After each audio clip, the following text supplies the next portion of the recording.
Right, it's time for Ask GMBN. We're talking buying new bikes, fixing brakes, buying dropper posts. Chris, you ready for the questions? I'm ready as ever, Don. What we got? Right, Man Cave TV, good title, good name. Any tips on how to get into mountain biking on a budget?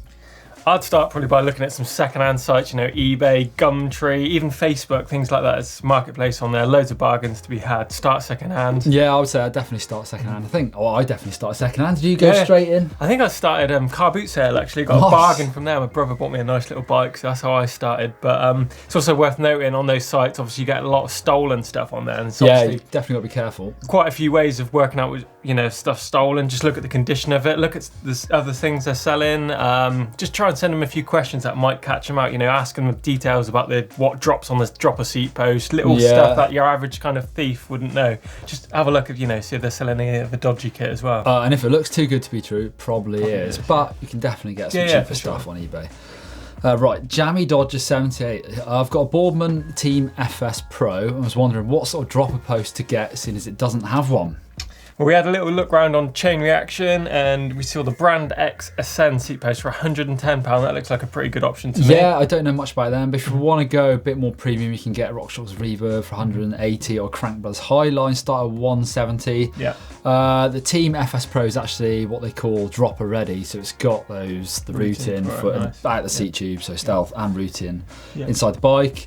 It's 31.6 seat posts, so you've got loads of options out there. I would get Googling. Yeah, and to be honest, a lot of all the new seat posts out there are pretty reliable these days. There's not too much, just weight and a few setup differences on them. But yeah, absolutely. There's a couple of things you want to measure, so to try and buy the right size post, things like how much drop can you fit. So have a look at this video where we give you all those pieces of advice. The bigger drop posts aren't going to fit all bikes and all riders, so you need to take some measurements, and that is the length of the seat post, but also the stack height, because you don't want that to be too large. That would mean that at full extension of your post, your saddle would be in too high a position. Yes, you could drop that saddle slightly into the travel to get back to your normal riding position, but that's not going to be a great use of that drop post.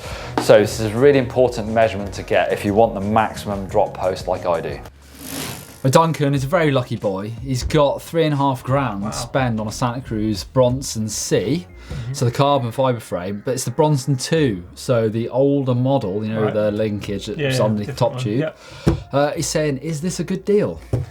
£3,500, that's a lot of money to be spending on the bike. Didn't you have a look around and you managed to find the aluminium one, the actual newer one? Yeah, so there is a newer Bronson that looks like that Nomad. They've all gone to those links that are lower down in the frames. You can get a new one of those in the sort of entry level on a Santa Cruz premium bikes, and this is the alloy version. That's £3,500, so same price. But the question is, would you, Chris, and I'll let you answer, would you buy the new model, maybe a lower build kit, or would you buy the older one in carbon with a higher build kit for the same price? Good question, Don. I'd probably go for the newer one in aluminium, I think, because obviously those guys are developing the bikes. There's reasons why they change that rocker linkage, things like that.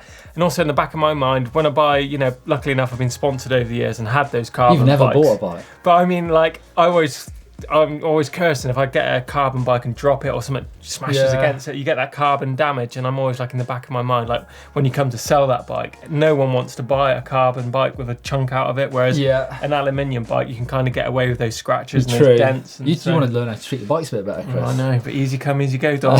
You know that feeling. Carbon bikes are generally pretty reliable. I wouldn't have any qualms over carbon or aluminium, really, to be honest. I would also go for the newer bike. You could always upgrade it if you really wanted to, but also think about resale price if you come to sell it. People want the newer bike. Also, I have Googled it myself, and I have found the Bronson 2 slightly cheaper online. So if you do want to still buy that bike, get a Google in. I would definitely check out the dealer to make sure they're reputable first. But I wouldn't say it was the best deal out there. It's a good deal, but not the best. Right, Pooh Bear. How does Blakes Canyon Torque pedal? I live in the UK. I've been told UK riding, you probably want around 140mm travel front and rear. But I'm planning on going to a lot of bike parks for some really heavy stuff. Also want to save some money on uplifts, so be able to still pedal the bike to the top of the trails. So torque's a 175mm travel. So 175mm, so that's obviously quite a big bike. We're talking close to sort of downhill style travel. So anything, unfortunately, with that sort of amount of rear wheel travel isn't probably going to pedal that well. It's more obviously aimed at going down. Yeah. Not saying that it can't be pedalled up. Yeah, they can. Yeah, it depends. Like I've just done, like I've got that Scott Ransom, so same travel I've done. Big days on that. Yeah. They can pedal really well, but For sure. it's definitely going to be a lot more work than a 140mm bike. Oh, for sure. Yeah. It depends how much you value the going down part and how much you Yeah, don't so mind it's- suffering a bit more on the way up. Yeah, trying to work out which is more important to you. I'll try and demo one if possible. That'll give you a really good idea. Get it on going a for good pedal. climb. Okay, Ivan Hallam. He's got 2 questions. The first one is about his entry-level hydraulic disc brake caliper position. One pad is closer to the disc than the other, but it's working well so far. There's no rubbing whatsoever. I've tried to adjust it again by pushing back the pistons, redoing the caliper position adjustment ritual, but the result is just the same. So one is pushing back out. I've had this loads of times where they look completely off-centre, but they're still pushing, but one is further out than the other. Yeah, there's a nice little hack you could maybe try for that one is getting that bike upside down, having a look at the caliper, loosening the caliper bolts off and sliding maybe like a small credit card each side of the brake disc. So they're pushing basically back the pad and then resetting the caliper again, holding the lever, cranking that caliper up tight. And you might find that might centralise the caliper. But it might be just a machining thing. You might just purely be out of the maximum sort of side-to-side movement on the caliper. Yeah, true. Variables on that. I've definitely had it in the past where they look not straight, but they work absolutely fine. So I don't know if I'd stress it too much. No. Although you could reach the maximum on one piston and start wearing pads unevenly, I suppose. But, right, I think we've done that one. The second question is about wheel flex. He's got some WTB SX19 with a J-spoke hub, so a standard spoke, what I call standard, running 27.5 with a 2.3 tyre, but he can push his wheels side to side as much as 2mm each side. Should that happen? Could be maybe a little bit of play in the bearing, something like that. Or there is that obviously flex on the wheel, got that central point and big spokes and big tyres, so it will flex a bit. I wouldn't say any of my wheels are totally solid when I push side to side, Yeah, it depends what you mean by... Yeah, is it flexing or is it sort of clunking? If it's clunking, I would say it's the hub more than likely.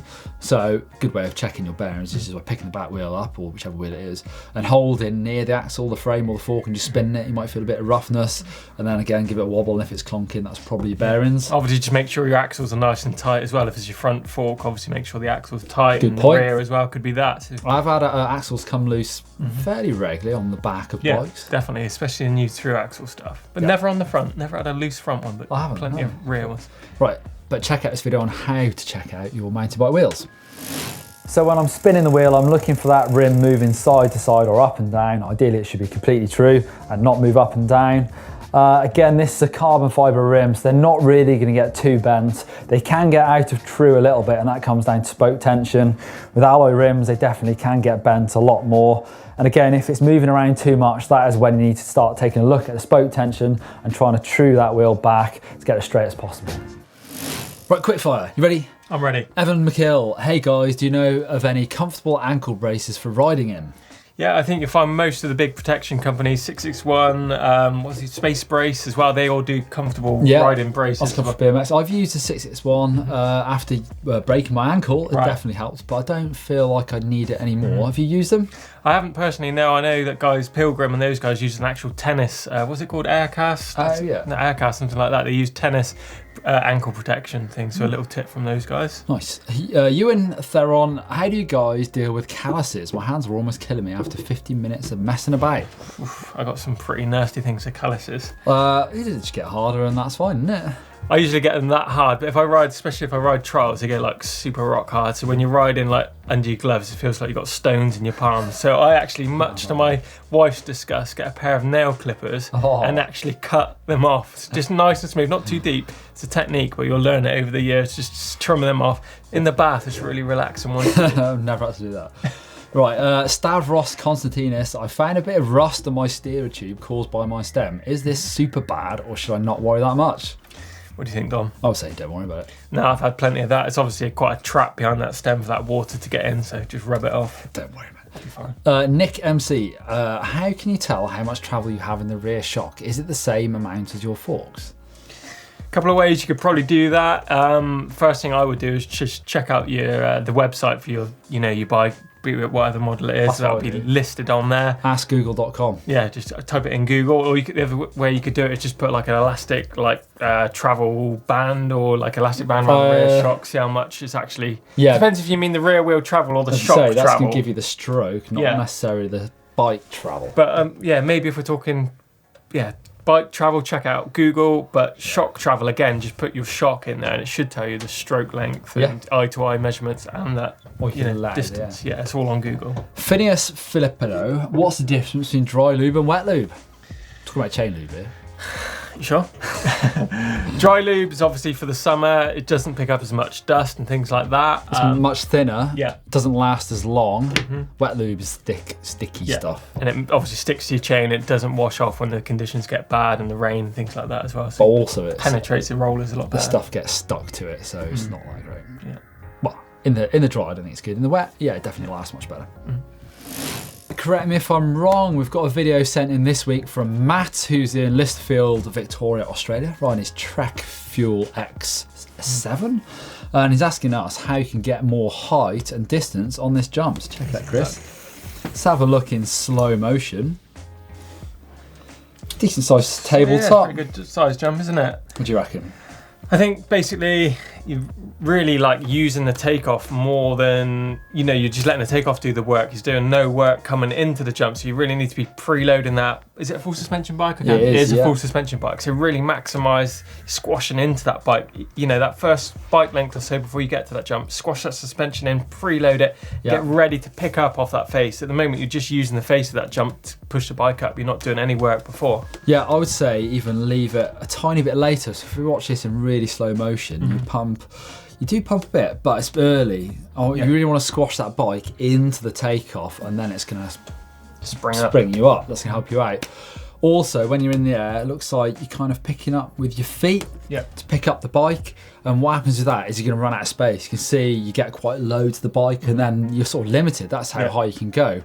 Whereas if you use that nice hop, so you use your pump, drive the front wheel up, and then stand up to pick up the rear wheel, you should be able to make a bit more height. So also practice your bunny hops, I reckon. That's going to help you out a bit. Another little one as well, technique, is to look up when you're jumping. Don't look down. As soon as you take that jump up, don't look down for the landing. Sort of look up. Yeah. Keeps that bike in a nice arc. If you look down for the landing, you'll just automatically drop into it as well. So just pump and look. Yeah, nice one. I never thought about that one.